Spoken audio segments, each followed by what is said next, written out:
Hello students, in last lecture we have completed our first lesson, that is the laws of motion, and now today we are going to start our second lesson, that is the work and energy. So first of all we have to study about the work done, when we can say work is done. Okay, so for that let us take some example. Consider a boy is watching TV. Okay, this is the first example, boy watching TV. Another example, a girl studying. Okay, a girl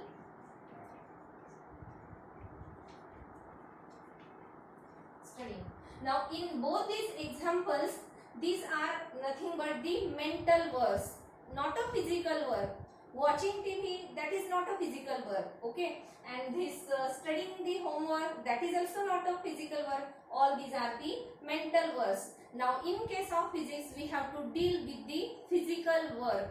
Now what do you mean by then work done? When we can say work is done on that object. Okay, now let's study all this. Actually in 7th standard also you have studied about the work done, how to find out the work done, but we have to revise again all these topics. So let's see what do you mean by work done, and for that we have to take one example. So what is that example? Consider we take this wooden block, and when we apply a force on that wooden block, then due to that force the wooden block displaced, or it changes its position. Consider it changes its position. Okay, so the displacement of that wooden block is considered to be S. So S is the displacement of this wooden block. Now in that case we can say that the work is done on this object by this force. Okay, and now how to define then work done? So you can say that the work is done when a force is acting on an object and causes the displacement of the object. Only in that case we can say the work is done. Okay, again I repeat, the work is said to be done when a force is acting on an object and causes the displacement of the object. This sentence is very important. Causes the displacement of the object. Displacement should be there due to that force. Okay, applied force. Suppose consider, if we take, consider this is a table.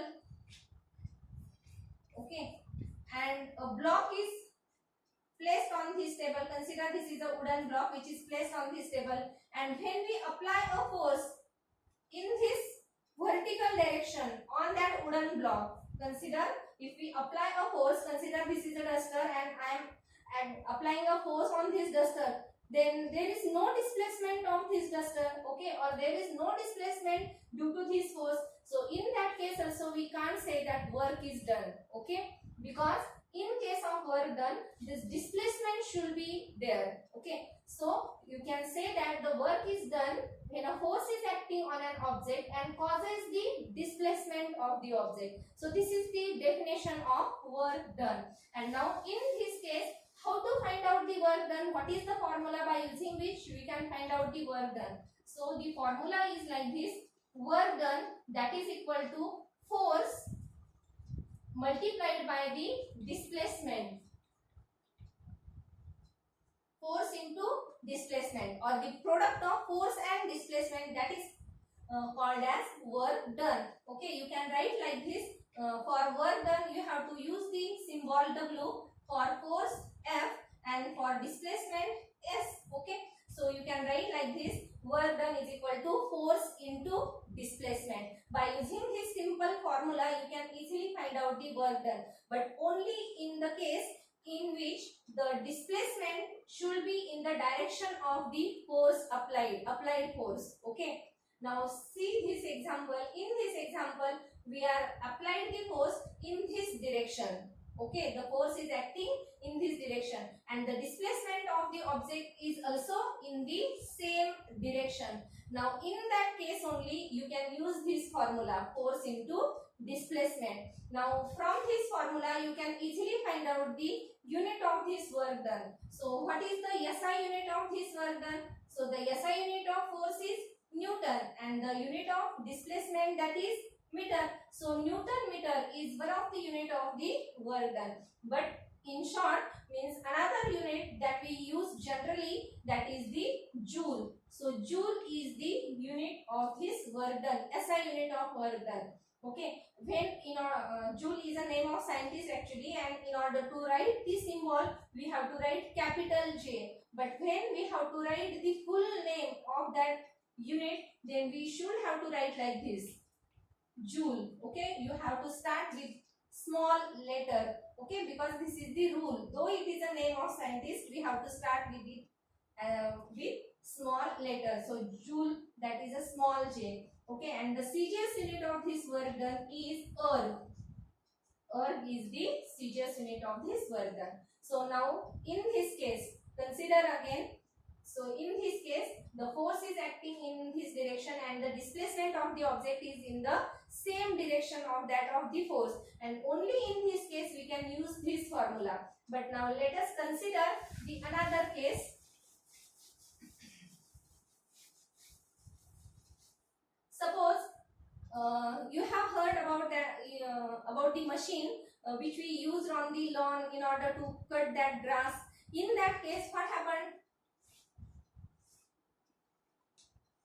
This is the cutter, and we have to apply the force in this direction. We apply the force in this direction, and the displacement of that wheel is in this direction. So in this example you can see that the displacement of that object is not in the direction of the force. Okay, and in that case we can't use that simple formula that work is equal to force into displacement. Let us take another one example. Suppose if we take toy car, and when a boy is pulling that toy car by using a string.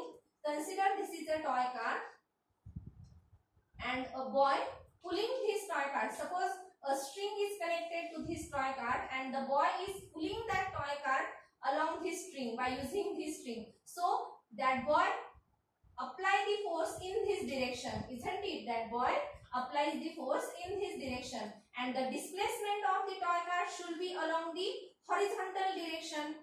Okay, so this is the direction of the force, and this is the this is the direction of displacement, and this is the direction of the force in this case. Okay, and in this case also the direction of displacement is not as the same of the force as that of the force. So in this case we can't use that formula that work is equal to force into displacement. We have to use another formula in this case. Now let's see what is the formula that we have to apply. Okay, so in that case we have to apply another formula. What is that formula? That work is equal to F1 into S. Now what is this F1? So that F1 is nothing but the component of force in the direction of displacement. What is this F1? The F1 is called as component of force in the direction of displacement. Now consider that the angle between this force and displacement is theta. So consider theta is the angle between F and S. And how to find out the component of F in the direction of displacement? For that we have to draw a perpendicular from this F on the displacement. So let us draw this perpendicular like this. Suppose this is the force vector. Okay, and we have to draw this perpendicular on this displacement vector. Okay, now how to find out this F1? So this is the F1. Okay, this is the component of F in the direction of this displacement. Now how to find out that value of F1? And for that we have to use here a ratio, that is cos theta, because we know this is the angle theta and this is the adjacent side of that angle theta, and in order to find out that adjacent side we have to take the ratio, that is cos theta. So if we take this cos theta, that is equal to adjacent side, that is F1. Okay, adjacent side divided by hypotenuse. What is the hypotenuse? That is the opposite side of this 90 degree. That is f. And then what is the value of f1 from this formula? f1 is equal to f cos theta. F cos theta. And now if we substitute this value of f1 in this formula, consider this is the second formula, and if we substitute this value of f1 in this formula, then what we get? The work done is equal to f cos theta into that s as it is. Okay, this is the value of f1, that is f cos theta, and the displacement as it is. You can also written like this, fs into cos theta. Okay, so by using this formula, consider this is equation number 2. By using this formula, we can find out the work done in the case when the displacement and the force are not in the same direction. The first formula we can use when the displacement and force are in the same direction, and this formula we can use when displacement and force are not in the same direction. Okay, so this is the second formula. What is that formula? Fs cos theta, and this theta is nothing but the angle between force and displacement. So this is the angle theta that is between force and displacement. Now let us consider some cases. Suppose the first case, remember this formula. Now consider the first case. If this angle theta is equal to 0 degree. Now let's see, when this angle theta is 0 degree, then in that case this force vector should be in the direction of displacement, and that is nothing but the first case, isn't it? So if that angle theta is 0 degree, then what is the value of cos 0? Cos 0 is equal to 1, and then we get that work done is equal to f into s, and cos theta, that is 1. There is no need to write 1 here. Therefore, we get the same formula as that of the first case, because this is the same case, isn't it?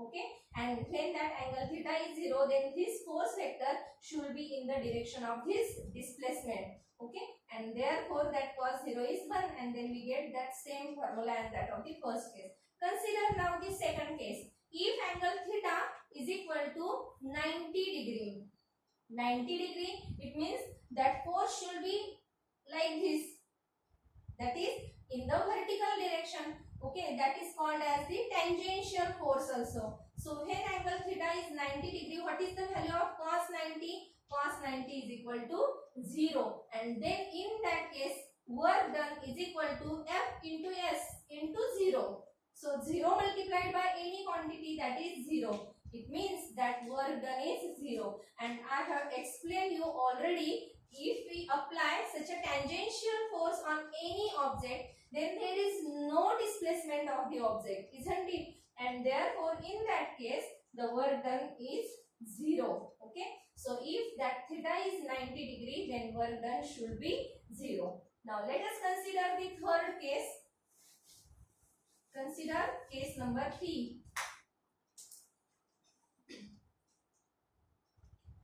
Suppose if theta is 180 degree.